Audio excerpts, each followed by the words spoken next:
What's going on, YouTube? Welcome back to another FlowCraft Season 5 episode. Here, we're at the storage room. We're going to be collecting, one of every single block in the game, and we're gonna put it in, like, a museum area. So we have all the shulker boxes. I mean, not all the shulker boxes. We have a bunch of shulker boxes here to fill up with stuff. So we're gonna get started. Also, we have a, Minecraft Wiki page, with all of the blocks listed so that we can, figure out which ones we need. The link for that will be in the description if you want to take a look. But yeah, let's just get started. Starting with the letter A, because they're in alphabetical order. And we just joined Patrick's Xbox party right now. We're doing an ABC order, so. Yes, ABC order. The first book up will be the Acacia button. Acacia, okay, you can go there. That's it, right here. Got a bunch of Acacia stuff. Okay, we got Acacia button, Acacia door. Okay, I'll grab like some other stuff, like Acacia fence. And Acacia fence gate. And the Acacia sapling. And we also need Acacia hanging sign. Oh wait. Acacia hanging sign, yes. Most of the items we needed were already in the storage, and we quickly started filling up the shulker boxes. But some things we didn't have, like pistons and repeaters and stuff we need. And mossy cobblestone, which we might already have. Yeah, pistons, repeaters, I don't know. emeralds, that's good. I don't know. Oh, I found coral reef. Okay, we're gonna need that. I traveled far and wide, from warm oceans to deserts, to find some blocks we didn't have yet. Oh, there's a dead bush. Let's go. Some blocks were really hard to find, like the deep slate coal and emeralds. While I got those, I also found an ancient city and all the different skulk blocks. Okay, yeah. We have the last few ores. We have deep slate emerald. Let's go. Oh my gosh, that's crazy. We worked for hours filling up the shulker boxes and traveling around the world for various different blocks like these turtle eggs.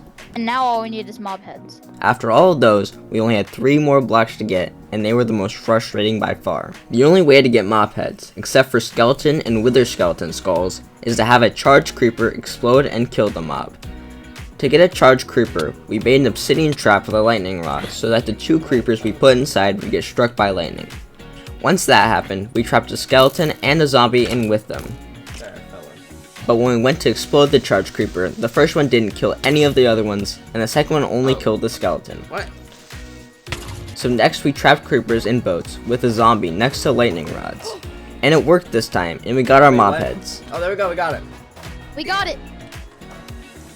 I wasn't even recording, but it's fine. Now we just need a place to put them. We first started by hopping into a creative copy of the realm and planning out the build with wool. Then we started to fill in the walls. For this build we wanted to try and replicate the ancient Roman style of architecture. After a while of designing, we made something that looked pretty good. The next step was going back into the realm, grabbing stacks of wool to build a skeleton. Alright, so that looks about right, yeah. After that was all done, we started to fill in the walls, looking at screenshots to try and replicate the original design as closely as possible. This build took a very long time. That's why this video has taken so long to come out. The main reason it took forever is because of how much quartz we were using.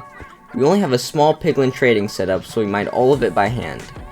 And we had to frequently go back and mine more because we underestimated how much it would take. But all of the work, building, mining, and smelting was well worth it, because after it was all done, we were left with an awesome looking museum to put all of the blocks in. Now we just have to do the inside. But before we did that, we mined out a basement because even with all of this space, we knew that it wasn't enough to fit all of the blocks inside. With the main structure complete, we brought all of the shulker boxes filled with blocks over it. Starting with Acacia button, we worked our way around the walls of the museum, placing all of the different blocks. We eventually ended back at the beginning, and then made a centerpiece in the middle of the building. After that, we started placing the R's in the basement, wrapping around the walls until finally getting to Zombie Head, which was the last block we could place inside the museum. The rest were plants, so I went out to the back of the museum and made a garden for all of those. Before I started this project, I didn't even think of the different crops as blocks. There you have it, every single block in Minecraft, and a museum to put all of them in. I hope you enjoyed this video. If you did, please make sure to leave a like and subscribe. And if you have time, please leave a comment on what we should do next. That's all for this one. See you guys later.